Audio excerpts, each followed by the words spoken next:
मौका चूक न जाना, चले ना कोई बहाना। रे मौका चूक न जाना, चले ना कोई बहाना। अरे हाथ में आया शुभ अवसर, तू व्यर्थ गवाएगा। लुटा रहे, अरे लुटा रहे, हाँ लुटा रहे छोटे बाबा, कोई खाली न जाएगा।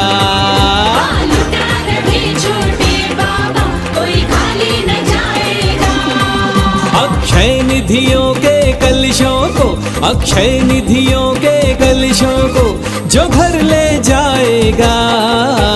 लुटा रहे, हाँ लुटा रहे, अरे लुटा रहे छोटे बाबा, कोई खाली न जाएगा।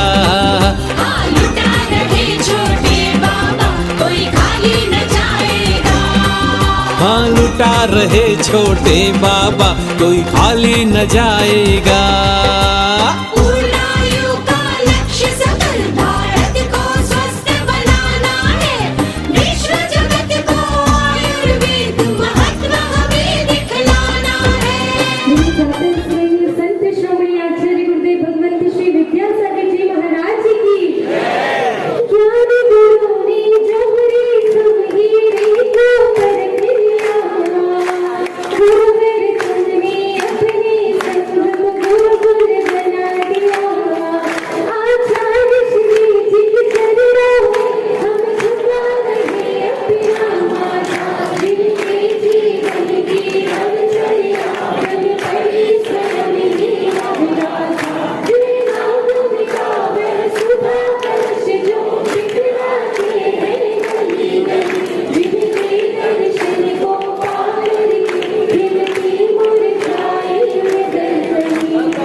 ज्ञान विद्यासागर जी महामुनीन्द्र अत्र अवतरोतर समोच्च विद्यावान।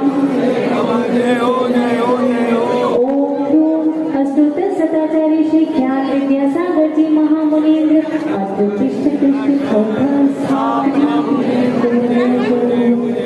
ओम अस्तुत सदाचार्य श्री ज्ञान विद्यासागर जी महामुनीन्द्र अत्र वम सन्निहितो भवो सांसारिक विषयों में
महारोगनाशाय नैवेद्यं विपामि स्वाहा। ओ हाथ कार से जाकर हो किसको भी मैंने कर जाना, मेरा के देश मेरे तेरा इस हाथ रहा बस बचताना। यह गीत समर्पित है गुरु मेरा तुम्हें कोई खता देना, तुम्हें ज्ञान दीप की बाती से भगवंतर दीप जला देना। ओम ह्रूं अश्रुत सताचार्य श्री ज्ञान विद्या सागर जी महामुनि देवो मोह मोहाधिकार विनाशने देवी दीपं निरूपामि स्वाहा। शुभ कल्पने तेरा है, मैंने अब तक माना था, बस काफी करने तुझ कन्या करने को चाह रहा पिराना था। शुभ अशुभ कर्म सब ऋत बदल है, मैं इन्हें चलाने आया हूँ, इसलिए गुरु जी के चरणों में अब धूप चढ़ाने आया हूँ। ओम अस्तुत सताचार्य श्री ज्ञान विद्या सागर जी महामुनि देव्यो अस्तु कर्म विध्वंसनाय दिव्य धूपं निवेपामि स्वाहा। भोगो इतना भोगा कि तुमको भी भोग बनाया, साथी और साधक का अंतर मैंने आज मिटा डाला। मैं जीवानंद में लीन रहूं, पूजा का यह बल पाना है, पाना था जिनके द्वारा वह मिल बैठा हमें ठिकाना है। ओम ह्रूं अस्तुत सताचार्य श्री ज्ञान विद्या सागर जी महामुनि देव्यो महामोक्ष फलप्राप्तये निर्विकलं निवृत्तामि स्वाहा। जिनके वैभव को पाकर मैं निश दिन कैसा मस्त रहा, जो गतियों की ठोकर को भागे मैं ही अब व्यस्त रहा। मैं हूँ स्वतंत्र ज्ञानागर सा, मेरा पर से ज्ञान आता है, कैसे अनंत पद पा जाऊं, यह भक्ति भाव बिना भाता है। ओम ह्रूं अस्तुत सताचार्य श्री ज्ञान विद्या सागर जी महामुनि देव्यो सत्संग मुनि राजेभ्यो अनन्य भक्ताय जयमाला प्रणाम निरूपामि स्वाहा।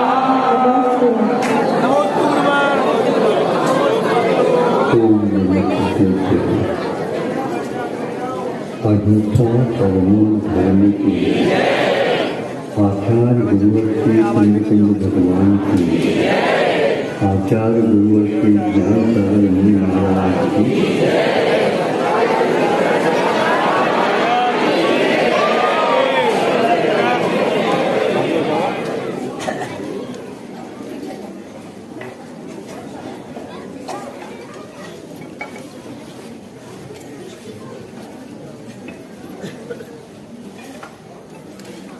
आईना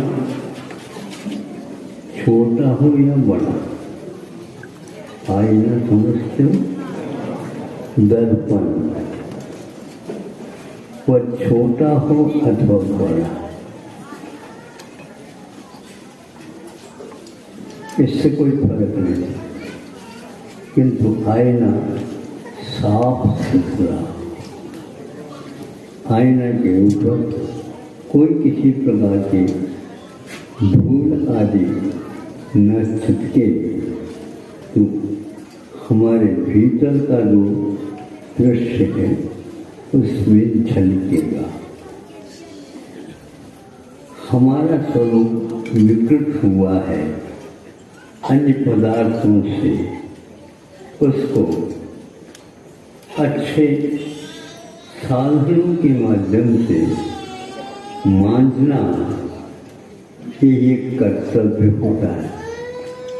समझदार व्यक्ति इसको उस प्रकार के साधन सामग्री के द्वारा उसको साफ करने का पुरुषार्थ करता है। जिसके पास कोई विशेष साधन सामग्री नहीं भी मिलते तो भी साफ साफ जो जल है उस जल के माध्यम से वह अपने वस्त्रादिकों को धो देता है। और इसलिए कि उस वस्त्र में चूंकि बाहरी पदार्थ भी आकर के चिपकते हैं, उनको दूर करना अनिवार्य होता, अन्यथा उसमें और जीवों की उत्पत्ति हो सकती है, होती ही है। वह आपके लिए घातक अथवा पीड़ादायक हो सकता है। तो चलिए आप सर्वप्रथम वस्तु को साफ करने के लिए अनेक प्रकार के आपके पास सामान हैं, उससे उसको साफ करना चाहते। अब देखो वस्त्र के ऊपर सोडा लगा दो, साबुन लगा दो, वस्त्र साफ होगा? हाँ, तो वही बात है, मैल साफ होगा क्या? पानी भी चाहिए, है ना?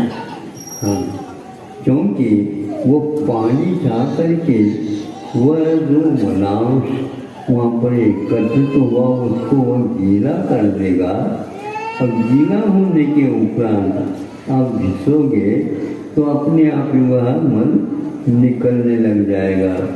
नहीं है तो नहीं, तो पानी लगाना लगा दिया, लेकिन कीचड़दार पानी लगा दोगे तो दुगना हो गया। समझ रहे हैं? आपके कार्य में लगभग ऐसे हो रहे हैं। कहने के लिए आपने धो दिया, लेकिन कीचड़ के पानी से साफ नहीं होता, इसलिए उससे बचना अनिवार्य है। जल में हमेशा हमेशा जल का ही स्वरूप रहता है, ऐसा है नहीं, धूलि के कारण ऐसा होता है। तो इसलिए जब वह लगाता है, कर्मों के कारण आत्मा का वस्त्र जो है एक प्रकार से गंदा हो गया।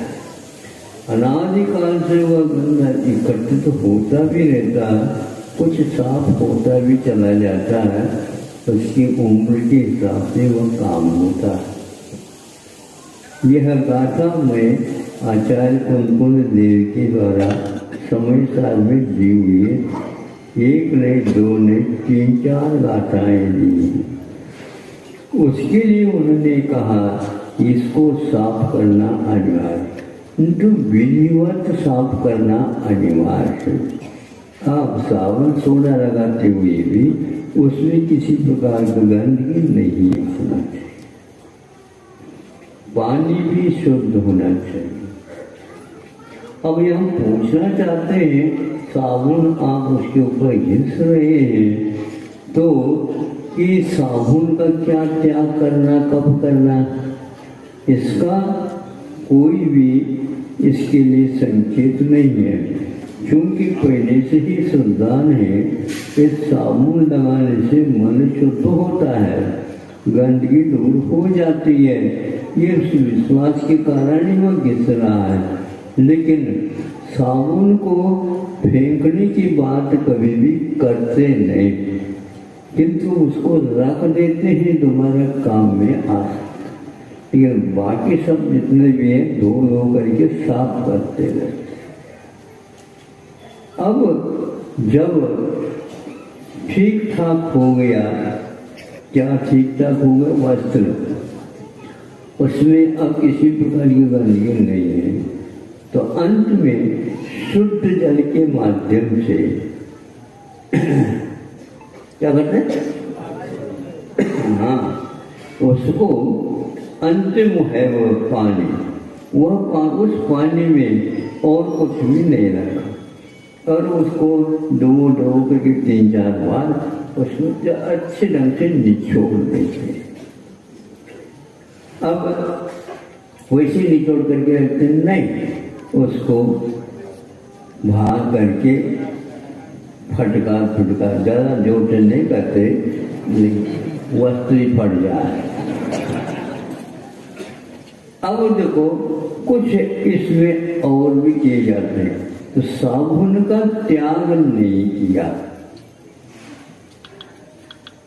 साबुन का त्याग नहीं किया जाता, किंतु साबुन घिसता घिसता अपने आप ही विश्राम पा जाता है। जिस समय आप समझते हैं ये हमारा वस्त्र सही साफ हो गया।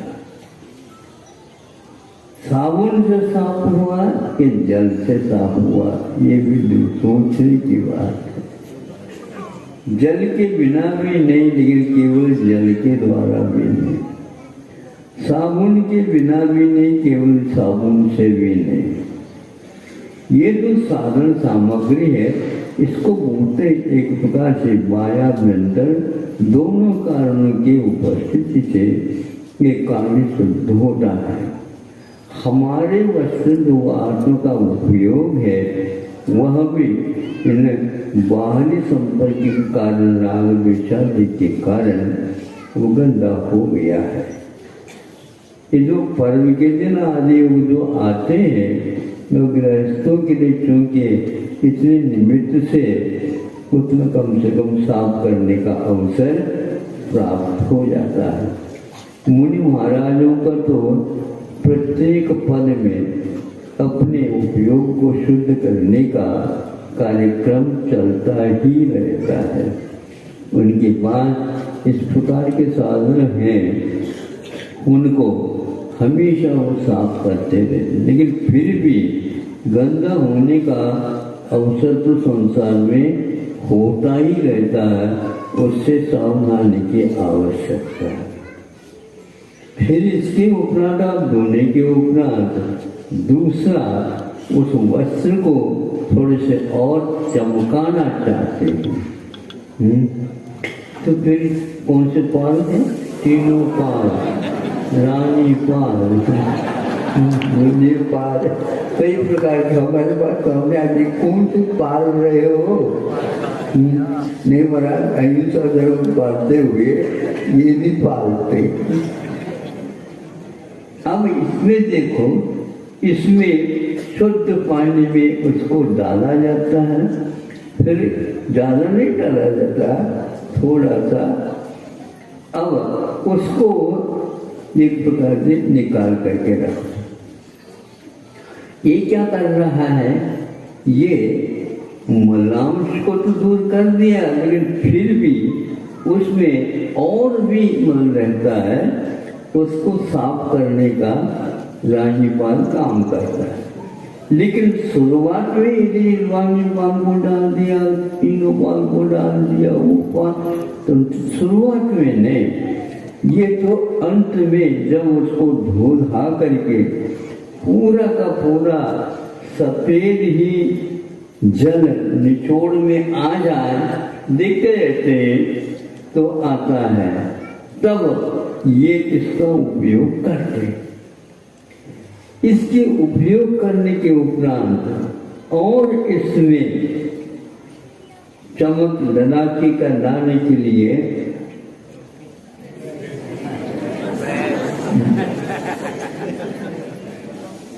ये क्या है?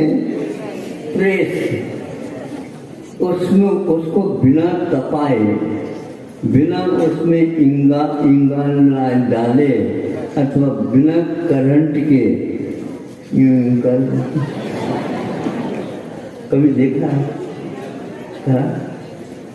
अब जितना कहा जाता है उतना ही करते आप। बिना आग के भी, बिना बिजली के भी कोई स्त्री को इस प्रकार करने से ललक कला नहीं आ सकती, किंतु वह यदि गर्म हो जाता है। जब हम छोटे थे उस समय वो गर्म हुआ है क्या नहीं, थोड़ी सी एक दो बूंद इसको पानी छिड़का देते, एकदम खास करता है। हाँ, तो अब यह उसके योग्य हो गया है।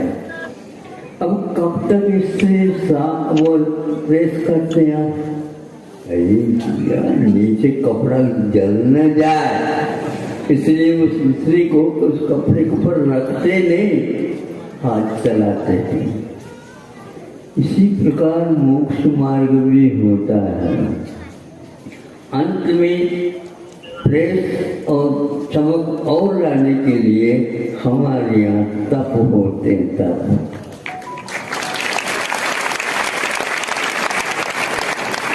अब वो तप के बिना आपका रत्नत्र कैसे है झुर्रीदार साफ सुथरा किया तो है बस, लेकिन झुर्रीदार वैसे आप इसको सुखा दो तो बस झुर्री रहती है। उससे ग्रामीण व्यक्ति आया ऐसा ज्ञान होता है। और जो नगर में रहते हैं वो कैसे करते हैं, प्लेस करके करते हैं। तो ये इतना अंतर है। जो व्यक्ति सब कुछ करता है लेकिन उसको प्रेस नहीं करता है, उसके ऊपर वह स्त्री जो है नहीं चलाता है, उसी प्रकार यहाँ पर कोई तप नहीं करता है, केवल रत्नत्रय रखते हैं, उससे काम नहीं होता। ऐसा शुद्ध स्पष्ट लिखा हुआ है। इसलिए तपस्वी अथवा श्रावक भी अपने जीवन काल में तप भी करता रहता है। श्रावकों के लिए कहा दानम पूजा शील मुवासो, दान भी पूजा भी और शील मैंने एक मर्यादित जीवन रहना है। जितने संकल्प लिया उतने ही अपने पास परिग्रह अधिक रखना, बाकी उससे अपने जीवन को बचाना। और एक प्रकार से जैसे बीज की सुरक्षा किसान करता है, उसी प्रकार यह श्रावक भी शील की रक्षा करता रहता है, ताकि संतान क्रम से वह धर्म बहुत पवित्र धर्म है, धर्म की रक्षा हो सके। ऐसे 4 धर्म श्रावकों के लिए बताए, उपवास भी बताया। एक जब छोड़ने उस समय 1 महीने में 1 दिन ये चक्की चलाते हैं, चक्की तो वह मशीन के माध्यम से चलाते हैं, तो मशीन को 1 दिन छुट्टी देते थे। हाँ, ताकि वह भीतर का जो कुछ भी मान लो 1 महीने में अटक गया, फटक गया, कुछ जम गया, उसको साफ करने के लिए होता।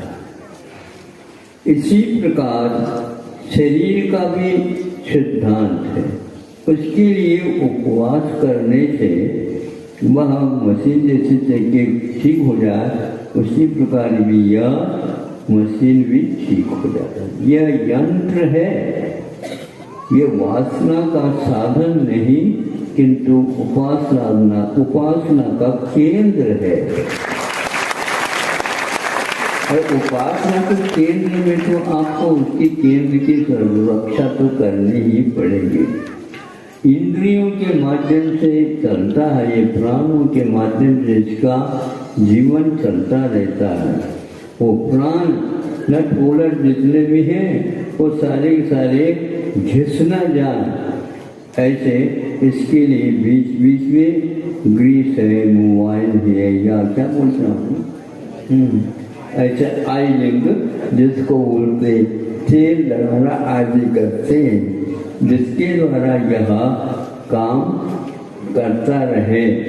इसलिए इसकी सुरक्षा, आरोग्य की रक्षा ये परम अनिवार्य है। यदि इसमें मान लो गड़बड़ी आ गई तो बीच में ही डोला उठेगा, तो वो काम आप नहीं कर पाओगे। इसलिए वे पर्व के दिन रखे हैं, इस बहाने से वह चक्की को भी आप ठीक ठाक रखेंगे। कभी कभी चक्की में होता गया घिस जाता है, तो उस फलकों को निकाल करके, ताकि और सुन रहे हो कि नहीं, तुम्हारी बात कह रहे हो, तो बार बार उसमें बीज लेने का प्रतिदिन नहीं करता, क्योंकि टांकी लगाने के उपरांत उसमें छोटे छोटे पत्थर के कण टूट जाते हैं उसको साफ करना भी आवश्यकता होता है। तो एक दो दिन साफ करने के उपरांत भी जब कभी भी रोटी वगैरह बना देते हैं उस समय क्या होता है, बोलो, किस किस क्या किरकिरा ये होता है। अब क्या करें, होता है, ये शरीर है, इसी प्रकार इसको काम करने से ये किसकिसा और किरकिरा नहीं करता, बस केवल पानी भी लिया जाता, कम लिया जाता भोजन, या बहुत गरिष्ठ इत्यादि नहीं लिया जाता, ये बताने की आवश्यकता नहीं। इसके माध्यम से हम अपने यंत्रों को सुधारित कर रहे हैं और आत्मा के परिणामों को शुद्ध बनाने में ये सहायक होता है। इस प्रकार आपका सुनते ही कल पर्व का दिन आने वाला है, हमारे लिए नहीं आ रहा है, आप लोगों के लिए आ रहा है। एक वर्ष में 10 दिन करते हैं, बस ठीक हो गया। और हमारे यहाँ प्रतिदिन पर्व चलता है, सुबह में चलता है, शाम को चलता है, रात में चलता है। हमारे उपासना हमेशा चलते रहती है, इसलिए ये बहुत निर्जरा का कारण है। निर्जरा करने के लिए कहीं भी हमारे आचार्यों ने पुण्य की निर्जरा करने के लिए नहीं कहा। आयु कर्म की निर्जरा 3 कर्म की नहीं जाती, 7 ही कर्मों की निर्जरा की जाती। उसमें भी जैसे साबुन को हमें त्याग करना नहीं पड़ता, वो अपने आप निकलता, उसी प्रकार पुण्य जो है पाप को निकालने के लिए साबुन का काम करता है और अंत में घिस करके वह चला जाता है। अलग रूप से उसकी निर्जरा करने का कहीं प्रावधान नहीं बताया है। तो पथ्य के अनुसार हम चलेंगे, औषध समय पर लेते रहेंगे। औषध को त्याग करने की बात नहीं है, औषध का उपयोग करने की कला होनी चाहिए। औषध का उपयोग यथा अवसर कर ले, अपने आप रोगों का निष्कासन होता है। उसका त्याग का विधान ही यही है कि आप रोग की ओर दृष्टि रखिए और पथ्य के अनुसार चलिए, निश्चित रूप से आपका काम हो जाएगा। तो आपको अवगत हो जाएगा कल का कार्यक्रम कैसे कैसे कमेटी ने निर्धारित किए हैं। और प्राय करके सभी मंदिरों में यथावत पर्व मनाया जाता है, एकादश चलता है और नीरस भी चलता है। हरियाली गायब हो जाती है, बात करने ली वर्षा हो रही है लेकिन हरियाली गायब हो जाती है। 10 दिन के बाद वो आती है। फिर वॉकिंग में देख लो सब सब्जी मंडी में क्या होता है, सब्जी मंडी बिल्कुल महंगी हो जाती है, क्योंकि जैनियों का प्रताप।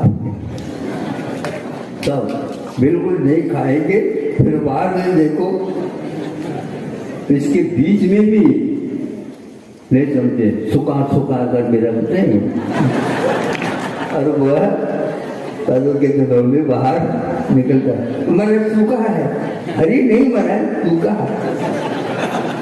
ये क्या जुब्बा इंद्र को जीतने के लिए है, नहीं समझे। देख तो लो हरियाली के अभाव में क्या होता, सूखा सूखा होता, जैसे ज्येष्ठ आ गया हो। लेकिन कर्म की निर्जरा उसमें सबसे ज्यादा होती है। ये परंपराएं गलत नहीं है, ये बहुत दिन से आ रही है। इस परंपरा का निर्वहन जिन लोग आज भी कर रहे हैं और उसके फल भी मिलते हैं, जिह्वा इंद्र को जीतने से, स्पर्श इंद्र को जीतने से, इंद्रियों के दमन करने से उनको अवश्य ही संलेखन का सौभाग्य प्राप्त होगा। इतना ही पर्याप्त समझता हूँ कि आप लोगों को भी ये इसी क्रम से जैसे वस्त्र का साफ करने का विधान बताया, उसी प्रकार आत्मा के उपयोग को भी शुद्ध बनाने की प्रक्रिया 3-4 तपों के 4-5 तपों के माध्यम से और व्रतों के माध्यम से परिणाम भावनाओं के माध्यम से करते रहना चाहिए। अहिंसा